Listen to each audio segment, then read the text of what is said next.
Hello everyone, Voodoo here, and the final hero talent tree for both Havoc and Havoc Demon Hunter, FEL SCARRED, has finally been revealed. So today we're going to look at it and talk about some talent stuff for Havoc, maybe touch on Vengeance a bit too. But make sure you like, comment, and subscribe, and let's get on to the video. So here we are on the Wowhead talent calculator. Now, I don't have alpha. I might not get alpha, whatever. I'll get in for beta though. So for right now, there is no gameplay with this, but for the most part, there aren't any visuals anyways. The keystone or at the top does have some visual effects with it. If you want to see those, it's just like a little green explosion around you. You can go check out Jet's video over on his channel. He's on alpha. He has some gameplay with it, so you check that out if you'd like. But this is just going to be more of a overview of the talents and what my thoughts are and maybe some build stuff. So obviously we're going to start off with the first one, the capstone or the keystone, whatever. So Demon Surge. Metamorphosis now also increases current and max health by 5% and armor by 20%. While Demon Form is active, the first cast of each empowered ability induces a Demon Surge, causing you to explode with FEL energy, dealing fire damage to nearby enemies. If you're Vengeance, what this does instead is instead of having your health and armor increased, you have meta Empower, Spirit Bomb, and Soul Cleave. So basically what's happening is Havoc is getting part of Vengeance's meta, where they're getting more health and armor, so they're being tankier when they cast it, and Vengeance is getting some of Havoc's damage empowerment, so they'll deal 30% more damage with those abilities when they cast meta. Now the second part is just Demon Form, so this will work with Demonic. The first part is not, so whenever you see Metamorphosis, it's the hard cast. Whenever you see Demon Form, it's generally just Demonic. So whenever you use an empowered ability, which is anything that gets increased while in Demon Form, so for Havoc, that would be Annihilation or Death Sweep. For Vengeance, that will be Giga Spirit Bomb and Giga Soul Cleave, whatever that turns into. You just explode for fire damage. So nothing too crazy right now. I think this is a cooler keystone, capstone, whatever for Vengeance because they get that 30%. Demon Surge is cool and is a nice passive bonus to the damage you deal. But there are more interactions later in the tree. And I will say that the tree isn't fully done. Some of the tooltips are wrong, but we know stuff is coming. So we'll start with the left side here. So two choices. This is your utility node basically. So Wave Debilitation, Chaos Nova slows enemies by 60% and reduces attack and cast speed by 15% for 5 seconds after the stun. This is cool. Slows over 60% or 50% are pretty good. Obviously we have the glaive one over here, which is a 50% snare whenever we glaive. But this is a nice stun, you know, not a big deal, but the attack and cast speed is actually kind of nice. It's just going to be a nice little defensiveness for tanks after you use it. And then Pursuit of Angriness, which is a really funny name. Movement speed increased by 1% per 10 Fury. So every 10 Fury you have in your bar, you're going to do 1% more movement speed. So right now we have 120, so that's up to 12% movement speed. You'll basically never have that. Most of the time you're between 40 and 70%, or 40 and 70 Fury as a Havoc. So you'll have between 4 and 7% movement speed. You'll take one of them in Raid, one of them in Mythic Plus pretty much. There are ways to get more Fury, which we'll get to soon. So this can go up to like 17% at max, but still pretty good. Next we have Burning Blades. Your blades burn with FEL energy, causing your Chaos Strike, Throw Glaive, and auto attacks to deal an additional 10% damage as fire over 6 seconds. So this basically adds an Ignite-like effect to your main spender, Throw Glaive, and autos. This is pretty cool in my opinion. I think it's a cooler way of doing the damage tuning. This is a pretty easy knob for them to tune up and down. I like this because I think it's pretty fun and thematic and cool, but obviously it's a little boring. It's just a little passive, but I still think it's cool. It's a nice way of adding damage to these abilities. You're going to really prioritize Chaos Strike. It's going to bump up Throw Glaive a bit, and it will make us better Wind Fury Totem people, which is always good. You want Wind Fury Totem as a melee. But yeah, I mean, just a nice little Ignite passive, 10% dot, pretty good. Nothing too crazy about this one. Maximum Fury increased by 50, Untethered Fury. So you have 170 Fury maximum. Now this is actually pretty nice. So there's some things in the tree that can give you more Fury, which this is needed for. But on top of this, it also means that you can use Blind Fury, and with 2 points, you're probably not going to ever overcap no matter when you use this. Beforehand, you basically would overcap with this, but this is going to give you a lot more leeway to not overcap, which does happen from time to time. Obviously, you don't want to do it. But with Sigil of Flame stuff, with Immolation stuff that's in the middle part of this tree, with Blind Fury, which will probably be what we're going to be playing, spoiler, you're going to end up overcapping. So this is a nice way to stop that from happening. Allows you to pool a bit more. I do like this node, even though it on the surface seems a bit boring. It's pretty good. For tanks, it's also a nice defensiveness and offensiveness as well. Moving to the middle, Focused Hatred. Demon Surge deals 35% increased damage when it strikes a single target. Fine, a little boring, but it gives that AoE ability a single target scaling as well, so that if this is good in AoE, bad in single target, they can crank this up a bit. without affecting its AoE. You're always going to take this, so this just gives a little bit of like boss damage or mythic plus boss damage or priority damage whenever all the rest of the pack is dead. So, you know, not too crazy. Again, a little boring, but not bad. A violent transformation is a cool one. So whenever you activate Metamorphosis, the cooldown of your Sigil of Flame is immediately reset. This is also wrong. It's missing the other part. So we know from Reels, the dev, this will always reset two things. It'll reset Immolation Aura and Sigil of Flame for Havoc, and Fel Devastation and Sigil of Flame for Vengeance. I think for both of them, this is really good. I'm not sure if this gives you 2 charges or 1 charge of Immolation Aura. I imagine with AFI, it'll give you 2, just with how these wordings work. But basically, this just gives you a lot of burst whenever you use meta, right? We're already resetting Eye Beam and Blade Dance with this. On top of that, you're going to reset Immolation Aura for Inertia, for Rage Fire, and you reset Sigil of Flame for stuff like Flames of Fury, and another node down here, which we'll get to. So I do like this.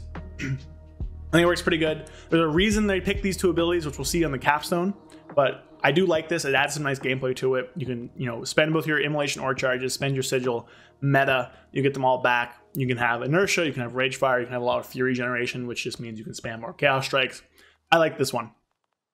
Damage choice node here. Student of Suffering, Sigil of Flame can apply Student of Suffering to you, increasing mastery by, I think it's roughly 8%, and granting Fury, 5 Fury every 2 seconds for 8 seconds. So this is a nice little mastery bonus, as well as giving you some extra Fury. So this is one of those reasons why we want that extra increased Fury, right? You get the Fury from Sigil, you get the Fury from this, you get reset Sigil, you do it again. You'll be swimming in Fury, you'll have so much Fury. Might push Fel Barrage back into relevance, because we're not going to take Soul Scar in every situation now, which is always fun. And the mastery provides a nice little bonus, right? Like you want to use this before you enter meta, and then when you enter meta, it resets so you can extend the buff for longer. There's a bit of a gameplay thing there, as well as a Fury thing, which I think is really good. For Vengeance, I don't know if you'll ever use this because mastery is pretty bad for them, but whatever, who cares, we'll see.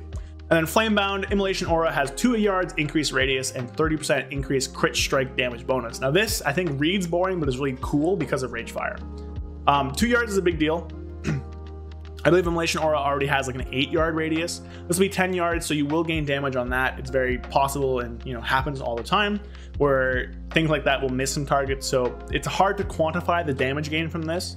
But this will be a damage gain because obviously hitting more targets is good. And then 30% increased crit strike damage bonus means your Rage Fires are just going to be giga, right? It's just going to be a 30% increased damage to Rage Fire because every crit, or the first 3 crits, I guess, per tick, goes into Rage Fire. So those are doing 30% more, so this Rage Fire will do 30% more. So you're going to have a lot more damage with Rage Fire. Also means Isolated Prey with Immo always critically striking on 1 target might have some use, especially with Eye Beam damage, which we'll get to.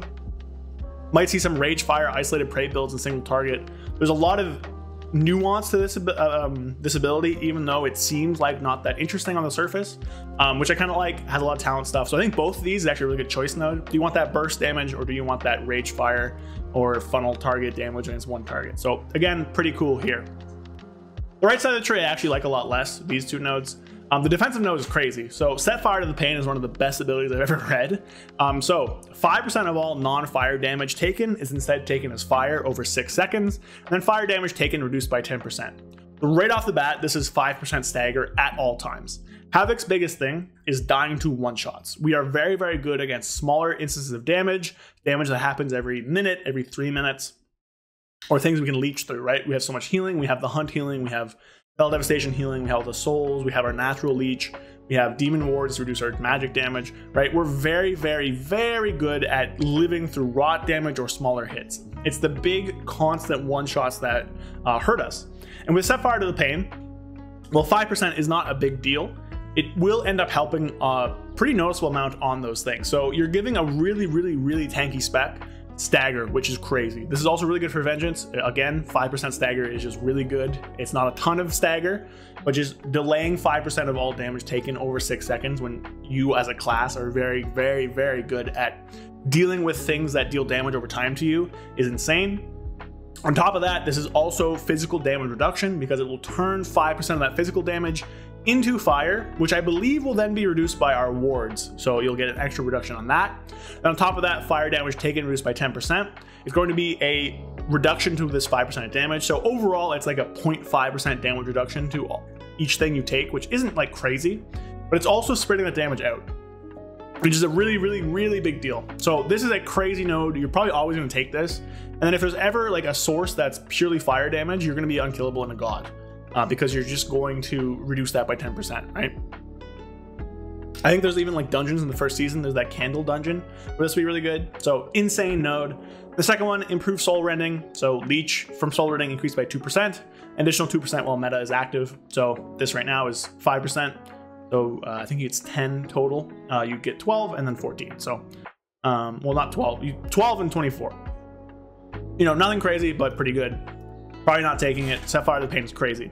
And these two nodes, I'm not sure if I like them a ton. We'll see how their visual impact is. Basically, they revolve around being out of demon form. So Enduring Torment, the effects of your demon form persist outside of it, increasing Chaos Strike and Blade Dance damage by 5% and haste by 3%. And then finally, Monster Rising is 5% extra agility while not in demon form. So I'm not sure I like these a ton.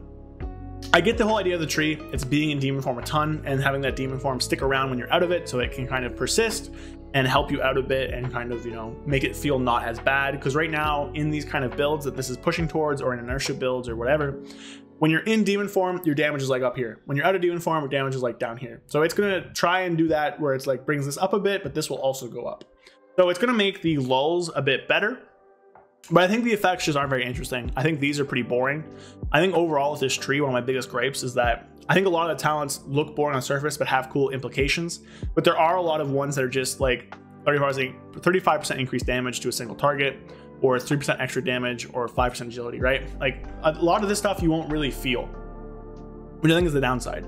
I think this is cool and it's fine because it's a damage amp and it's just damage, but it's something you feel. It's a dot, it'll show up on your meters, you'll see it on target, which is cool. Something like this stuff here, you'll see massive rage fires, you'll see the buff. Demon Surge is a visual boom around your target or around you, which you'll see. But this stuff, unless they really, really make you more demonic all the time, you're not really going to feel or see this. 5% Chaos Strike and Blade Dance damage is not that big of a deal. 3% haste is fine. We love haste to get back in demon form with these builds. And 5% agility is good, right? This will be good in AoE as well because you're not in demon form as much. But I think it's just a little boring. So I think these two nodes are my biggest gripes. This is fine. If this was the only boring one, that'd be fine. But I wish like give it more a crit chance or something. Like just add something extra to these that makes them a little more wow. Because I do think they're a little like boring, these three. The rest of the tree, I do like them. And then finally, the Keystone. So this is also wrong. Well, we'll correct it in a second, but activating Metamorphosis. So using the meta button greatly empowers I-Beam, Immolation Aura, and Sigil Flame, and Demon Surge damage is increased by 10%. This should read, Demon Surge damage is increased by 10% for each Demon Surge you use. So if you go Annihilation, Death Sweep, I-Beam, Immol Aura, Sigil Flame, it'll be 10%, 20%, 30%, 40%, and 50%. So Demon Surge will start to stack up. I'm pretty sure this isn't working properly on PTR. I don't even know if it is, but that's what Reels has told us. So right away, I love this. There's no visuals right now, which sucks. The buttons themselves do turn into different like ability symbols, like I-Beam changes something else. Like, you know, when you use Death Sweep is different looking than Blade Dance. And this does the same thing with I-Beam, Immol Aura, and Sigil Flame. But I really, really like this. This really, really hammers home the identity of being that demon, right? Because your I-Beam does 30% extra, your Immol Aura will do 30% extra, your Sigil Flame will do 30% extra. Then while you have this, all those Demon Surges are blasting off. You have, you know, 10, 20, 30, you'll have a ramping Demon Surge damage. So this is going to turn both Havoc and Vengeance, because for Vengeance, this empowers FEL Devastation instead of Immol Aura and I-Beam, or Sigil Flame. It's going to turn these two specs into really, really, really massive 2-minute burst windows in AoE. Because with this for Havoc, right, you'll get 2 I-Beams. One won't be empowered, one will be.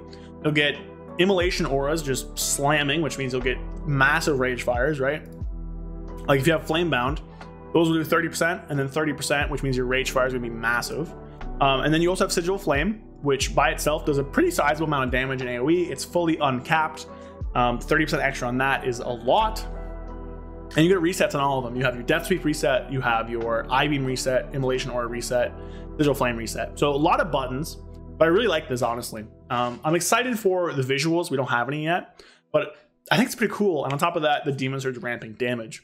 So in terms of builds, I think generally speaking, something like a standard no mover build might be a little bit better.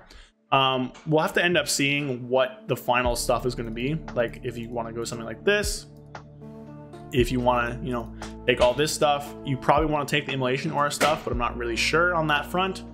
Maybe no mover. We can just kind of fill out points here, right? What are we dropping? Maybe we drop a Dancing with Fate, or, you know, you have options, right? Inner Demon, this. Like this is something that I can see being really good. Obviously you can change stuff around in here, but just, you know, having a ton of crit damage, having a ton of cycle uptime. Shattered Destiny uptime will extend your empowered I-Beam, Immolation Aura, and Sigil Flame window. Cycle of Hatred will give you more I-Beams. Now, while you're in meta, using I-Beam doesn't re-trigger the ability to use Chaos Strike or Annihilation to Demon Surge, but it does increase your uptime of the Empowered Metamorphosis with all this stuff, right?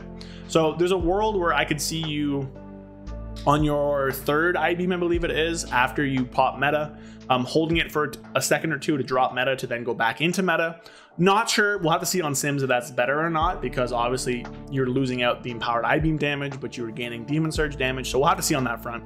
But this does, you know, maybe have that thing where sometimes you want to hold your meta or hold your I-Beam a bit to not extend meta if it's about to drop. We had something like this in season 1 with Restless Hunter, where you'd sometimes want to do that because it just lined up perfectly. But we'll see if that ends up happening. But overall, I do like this tree. I think it's a lot simpler than the first tree, which is good. Eldrazi Reaver gives you a lot more like impact to your rotation. It's a lot more of a heavier impact rotationally. This one's not as much. We'll have some rotational changes, but not a ton. I think this one just really feels like you're playing Demon Hunter with small passive bonuses and hopefully cool art pieces. Eldrazi Reaver, I think right now feels like you're playing more of the Eldrazi Reaver tree rather than like a simple passive bonus to what you're already doing. So we'll see how these end up. I do think there are some nodes that are boring. These 3 nodes in particular, Focused Hatred, Enduring Torment, Monster Rising, are all pretty boring. But I really like this tree, and I am excited to see where it goes, and really hopeful that hopefully I'll be able to get on and test it before it's in a different form. So that is going to be it for the video today. Hope you guys enjoyed. Let me know your thoughts. I have heard some people complaining about this tree a bit. I do think it's pretty cool in my opinion. I like it. I think some of the nodes are really sick, obviously, as I've explained. And there is a lot of depth to it that at first glance might not even be seen. So let me know what you think. And yeah, a little story on how long this one took me. I know it came out on Thursday, just because of like how I record and when I record and when I release videos. It just kind of missed the window for my Friday video. So Tuesday it is. I think it came out like 6 on Thursday, and like I finished recording by like 3 or 4 or something like that. So it just missed the window. It is what it is. So a little late, but whatever. But yeah, so let me know what you think, and I'll see you guys next time. Peace. A big thank you to all of my channel members. Thank you, Sky Elk, Andrew Keenel, 100,001 Zans, Brad Wisniak, Felfa Darren Dark Terror, and Magic Man 133. Thank you all so much. If you want to help support me and help fund the channels and the videos, follow the link in the description to become a channel member and get some cool perks in the process. Again, thank you all so much, and I'll see you guys next time. Peace.